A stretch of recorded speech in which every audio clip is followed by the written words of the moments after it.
So in today's video, I'm going to be unboxing the iPad Pro 5th generation. This is the one that comes with the mini LEDs. It's the 12.9 inch. This starts at, honestly, way too much money. I think it starts off at $10.99, but if you want to get the 5G, it's an extra $200. So this is just the base model, just the 128 gigabytes, Wi-Fi only, starts at $10.99. But let's go ahead and get this unboxed. So honestly, not much has changed between the 5th generation and 4th generation. I'll show you guys my 4th generation one in a second. But I would say the only main differences between this generation and the previous generation is 5G, Thunderbolt capability, and the M1 processor, obviously, that's probably the biggest one, and mini LEDs, those four. I think the last two are the only reasons for why people should upgrade to the 5th generation, but I still think the 4th generation is solid. Why does Apple always do some like air vacuum with their boxes? Just give me the, all right, here we go. Oh my God, this is the worst unboxing ever.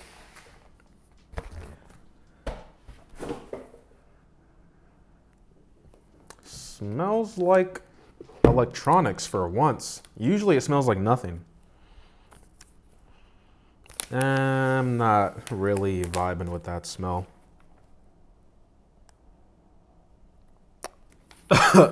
Honestly, it smells like chemicals that just killed my brain cells. Yeah, that's exactly what it smells like. Wow, that is a very strong scent. All right, so here's the iPad over here, but what I want to see is what else we get inside the box. The interesting thing about Apple is that they're still giving us a power adapter inside their iPads, but not the iPhones. But you know, that's a topic for another day. Don't really know how you're saving the environment, but we still get our Apple stickers, which are nice. So we get a nice old power adapter, USB-C, and then we get a USB-C to USB-C cable because obviously the iPad Pro is a USB-C device. How did that bounce off my couch at the perfect angle and then drop into the corner of the... So let's take a quick look around the device. So as you can see on the back here, it is silver. This is the one that I got. Personally, I think silver looks much better than the space gray for the iPads. We still have our volume selector here on our right side, up and down. The lock button here at the top. Speaker grill on the top here as well. Speaker grills on the bottom, and then our Thunderbolt 3 port, or Thunderbolt 4 port, I should say, USB-C 4. But yeah, it's pretty much exactly the same as the 4th generation iPad Pro. So let's go ahead and get this powered on. And while this is powering on, let me go ahead and get my iPad Pro 4th generation. Let me get all these notifications off. I probably look like an idiot doing this on camera. But whoa, that was really quick. But this is my iPad Pro 4th generation. To be completely honest, I actually used my iPad Pro a lot until I got a MacBook, and then I like barely touch this thing anymore. So I'm gonna go ahead and set this up super quick. Yes, I agree to the terms and conditions that I will never read in my entire life. And then when I get a mail saying that, hey, do you want to be part of a mini class action lawsuit against Apple because they are violating something in terms and condition? Sure, give me my $2.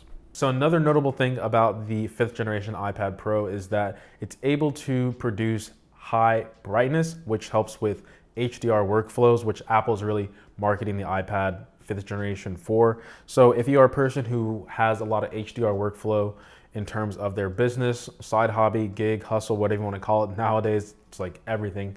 But I do think that, I mean, I'm not a person to recommend getting this device for HDR because I don't work in HDR. But Apple is saying that if you do work with HDR, the iPad Pro is something that you can use that for. I feel so weird carrying around both iPads now. Yes, I know about the Apple Pencil. I'm trying to show you guys the brightness. So on your guys' left-hand side, I believe, if I can do reverse mirroring right or whatever, this is the 4th generation iPad Pro, so last year's, and then this is the new one that just came out, the 5th generation.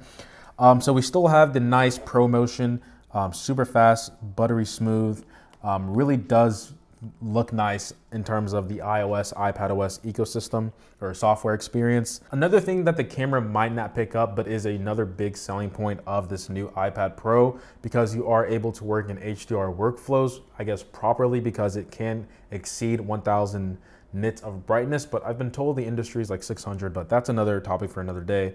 But I do notice that the brightness is just a tad bit better on the 5th generation iPad Pro. I accidentally opened up FaceTime, but the biggest difference is when you go to settings, this is so weird doing this.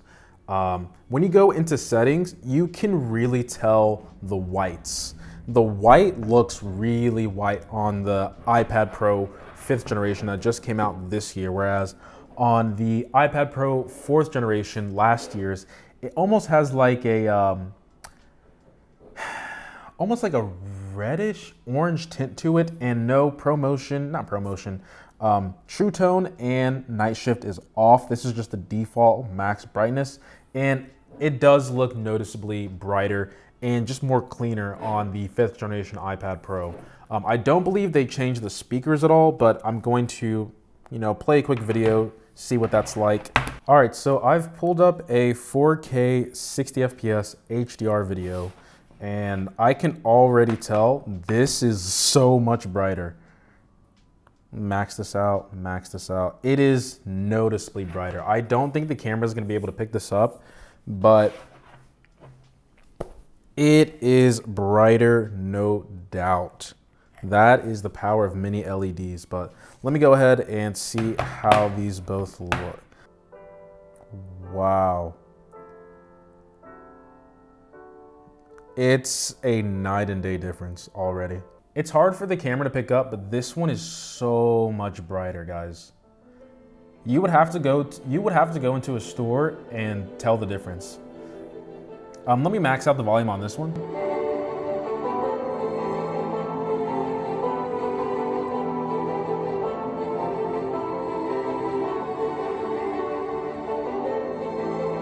Okay, so in terms of the display test, I mean, I've never been disappointed with my 4th generation, but side by side, this one is, I don't want to say considerably better, but it is better than the 4th generation. Like, it's nice, but I'm not disappointed with my 4th generation at all. So the next thing that I want to do real quick is do a quick Geekbench test. All right, so another thing that I've noticed is that this has 8 gigabytes of RAM. This one has 6 gigabytes of RAM. So do keep that in mind with this M1 processor. You do get 8 gigabytes on the base model now. I don't know why I just slapped my wrist like I was a little kid that got in trouble on the playground. Let's run the benchmarks.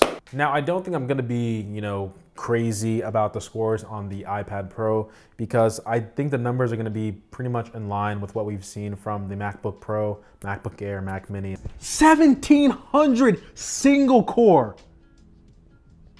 with no fan. What?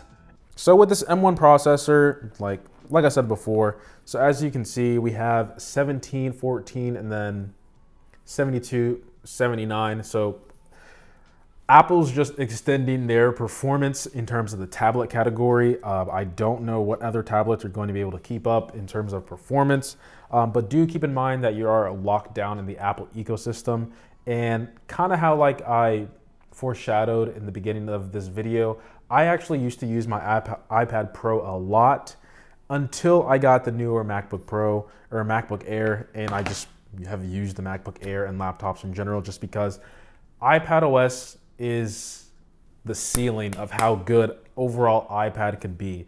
But as you can see, the scores are pretty much bonkers on the 5th generation iPad Pro. So we have 4528 in the multi-score on the 4th generation, and then 1125. I'm surprised I can read upside down that well. Okay, can we get like a little plant or something to hold this thing so I can talk? This is actually a really good device if you're like walking around, you're really trying to be mobile. The iPad hands down wins over the MacBook. But in terms of the operating system, oh, please don't fall. All right, we're bringing out the plant. I forgot my train of thought, but I think I was gonna say something along the lines of, I really can't remember. I think what I was talking about before was the mobility. Like if you want to use this and walk around with one hand, iPad OS hands down. But the MacBook, I just think is a better product for a majority of people. I know some people are trying to say you can get away with this using this as like a college student, but I think it's much safer for people to just buy the actual MacBook.